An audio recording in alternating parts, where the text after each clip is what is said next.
Welcome to Strictly Facts, a guide to Caribbean history and culture, hosted by me, Alexandria Miller.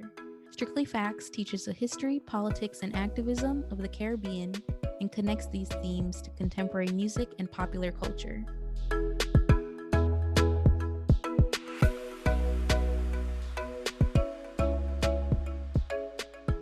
Wagwan people, welcome back to another episode of Strictly Facts, a guide to Caribbean history and culture. Wishing you a very happy Black History Month and a happy Reggae Month as well. In honor of Black History Month and a recent listener question I received, I thought I'd share a bit about the case of the two St. Maartens in this bite-sized episode. Now, as a region, we are not new to two countries inhabiting a single island, as you likely know in the case of Haiti and the Dominican Republic sharing the island of Hispaniola. The other major divided island in the Caribbean is St. Maarten, which houses the French territory of St. Maarten to the north and the Dutch constituent territory St. Maarten to the south.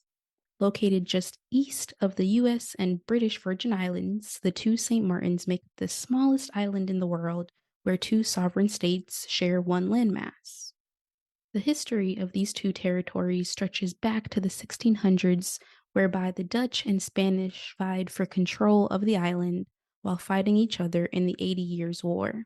When the 80 Years' War finally ended in 1648, Spain abandoned St. Maarten, leaving the Dutch.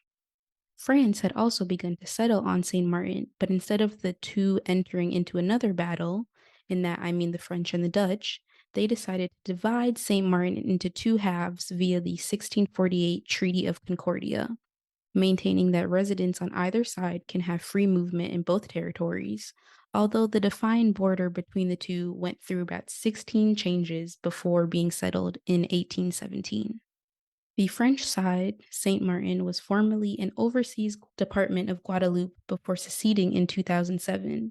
It is a member of the European Union and has French as its official language, although Spanish, English, Dutch, and Papiamento are other popular languages. The Dutch Sint Maarten, on the other hand, only recently became an island territory within the last 40 years. Prior to 1983, it was part of a single territory comprised of other Dutch islands like Saba and St. Eustatius. It underwent another political change in 2010 when it became a constituent country of the Kingdom of the Netherlands, making it an equal partner to islands like Aruba and Curacao, which we previously discussed in other episodes. English and Dutch are its two main languages, Dutch, of course, being used in government, but similar to St. Maarten and due to migration across the Caribbean, of course, Spanish, Papiamento, and other forms of Creole languages are popular in the territory today. Despite the successes, what some might consider, of the Treaty of Concordia allowing for free movement between the French and Dutch sides of the island, there has been some activism regarding unifying its two halves. On August 31st, 1990, the Preliminary Conference on National Symbols adopted the unity flag as a symbol to unite both halves of the island. The movement found some resurgence at the height of the pandemic when travel restrictions were put in place, leading protesters to campaign for unity under the mantra, "One island, one people, one destiny." Now you know that there are two separate but equally important St. Maartens on one island. So we hope you've learned a bit about the two St. Maartens in this episode, Strictly Facts fam, and that now you can share this knowledge with the rest of the world. We'll be back with more Caribbean history and culture in 2 weeks, giving you plenty of time to catch up on all the Strictly Facts episodes to date.